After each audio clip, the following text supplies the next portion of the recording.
folks, it is I, Tentus Naravan Dracovin, Lord and Emperor of the Dracovin Empire, and welcome. It is time to continue my discussion on Dungeons & Dragons, the 5th edition of D&D. When we last left off, we've been talking about building adventures and building encounters. Let's talk about combat encounters in particular. So a combat encounter, once you're building it, should be exciting and challenging for your players.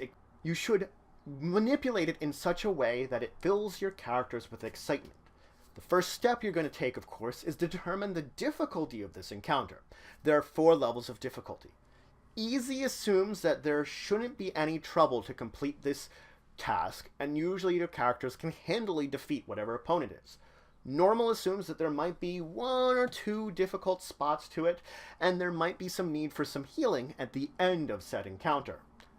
Hard assumes that over the course of it, if there's a character that's a weaker character, they might go unconscious, and there is a slight chance of death involved with it. It's going to be a little bit more challenging. Deadly, on the other hand, means that the characters themselves are going to be facing a task which 1 or 2 of them might pass away. It might prove lethal to them. And that a little bit of good tactics, some quick thinking, and possibly a little luck is going to get them out of it without having the party being wiped out. Deadly tends to be the top end of that difficulty scale. Now, when we are talking about these difficulties, though, we have to break things down a little more. We have to start talking about the experience points, the XP. So, there's an XP threshold chart. For each of the characters that are within your party, you'll look at their level and compare that level to the XP threshold XP threshold chart. This will give you 4 values of experience: easy, medium, hard, and deadly, for each of your characters. Once you have each of your characters noted, you then add these numbers together. This will give you your party XP threshold for each of these 4 values. So you will have the party XP threshold for deadly and easy and everything in between. Now that you have this information, we can move on to looking at your monsters. Every monster has an XP value for defeating it. Once you are using a number of monsters, you determine them, you add up the XPs for all of these monsters that you're using. If you're using multiple monsters and not just one of them, you will then look to the XP multiplication chart that is in the book. This basically says the more monsters I'm fighting, the more multiplication I get to this XP, because it becomes more difficult. It's more attacks coming at my players. So a whole lot of them, you're going to get a much higher experience multiplier than if you're just fighting one, which is pretty much just 1 to 1 for experience. Once you have this total amount of your monsters, you then compare this to these 4 values you had from before. And whichever value is lower than the current amount of XP for the monsters you have is the difficulty of it. So basically, if you're below the easy point, then it shouldn't be a trouble and you're not even worrying about this. It's below easy. But if you're slightly above easy but not quite normal, then it's easy encounter. Or if you're above deadly, then you are definitely deadly. Anything below deadly becomes hard, etc., etc. So now that we have our closest threshold of difficulty, we do have to look at more factors. How many players do you have in your game?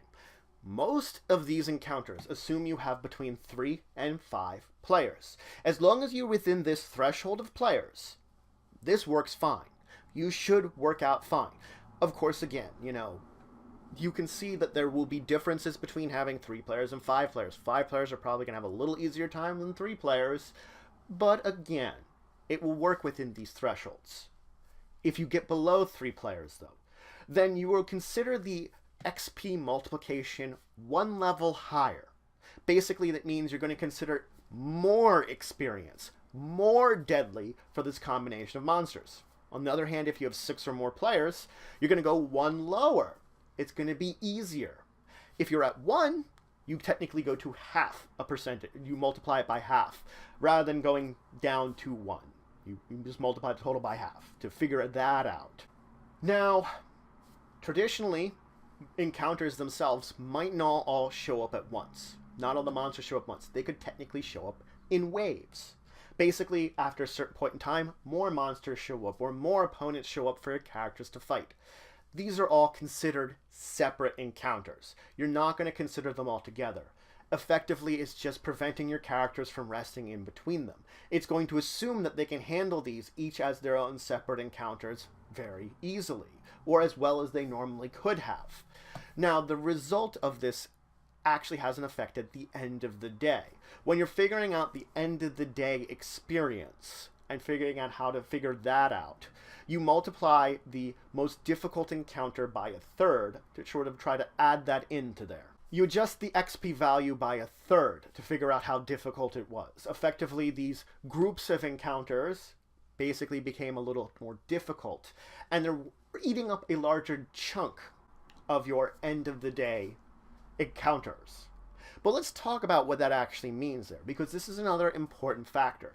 Because traditionally, over the course of a day, your team should encounter between 6 to 8 normal fights. Of course, it'll be less if they're having some hard or deadly fights, or they could have more encounters if it's easy. The way to do this is you add the experience of all these encounters together and compare it to the chart in the book talking about your end of the day experience. It really shouldn't exceed this if you're using normal, traditional, kind of classic dungeon. There's no difficult, normal adventuring conditions. Just traditional, standard adventuring conditions. That's what you look to for this. If adventuring conditions can change, then of course, yes, this is not going to be quite as accurate anymore. You might have to either increase or decrease the threshold as it seems appropriate. But this is also a way to figure out how many encounters you should throw at your PCs in the course of the day. It's to make sure that you don't overload them. Just because they can fight so many normal battles doesn't mean they can continue to fight them over the course of the day. They will get worn down. Even by the easiest of battles, they eventually will wear them down. Now, this isn't the only way to build these encounters. You think of it this way. Once I've chosen the level of encounter I have, that amount of experience becomes an amount I can spend to buy monsters. Oh, this is the easier way of breaking down experiences. I take let's say I want a hard encounter. Take the amount of experience my characters, the party XP threshold should be, and I start buying monsters with it. You do have to remember the multiplications for having multiple monsters, because that can eat up that experience very quickly. But then you can sort of purchase up an encounter and say this is a hard encounter. I've just calculated it. I know what I can throw at my players. Now after you've put together your encounters, you've had your players encounter them throughout the day, they're going to have to get some rests in. At the end of the day, of course, they're assuming that's the point in time where they hit their long rest, where they complete it and reset themselves. But over the course of it, you should assume they should get about 2 short rests in. That's what you're going to assume when it comes to resting, that they should be able to get about 2 in. If things are working differently from that, then the encounters for the day aren't being made properly, and you should maybe think about doing some more wave combats to prevent those extra hours in there, because they're trying to abuse the system a little bit. But that's getting into an entire different thing there. But you should assume your players will get 2 short rests in the course of that time. That's all they're going to get. That's the basic assumption you're going to work on. Again, situational, whether things are going to work differently or not, but that's your assumption, as I'm saying. Now that's it for today. I went over the basics of building a combat encounter. I talked about the 4 difficulties, and then I talked about getting your party's XP threshold, in which you can figure out, if you just have an assembly of monsters, figure out its difficulty by comparing it to that. Or you can use that threshold to purchase monsters, remembering the multiplication for multiple monsters, because more monsters you have, it blooms out, it multiplies. I then, of course, did talk about some of the other details.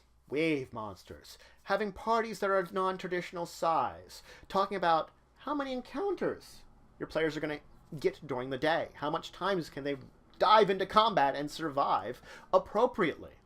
And of course, a little bit about their resting times in between these combats. In the next episode, I'm going to talk about enhancing and modifying these combat encounters, basically changes to these difficulties, and move into, of course, random encounters. But regardless, if you have any questions, comments, anything you want to say, anything you think I left out, please leave in the comments below. Please like, share, and subscribe. It's just support the channel, the Empire, the work I do. If you want to show some extra support, you can always check out my Patreon. Link description below. But until the next time, I bid you farewell.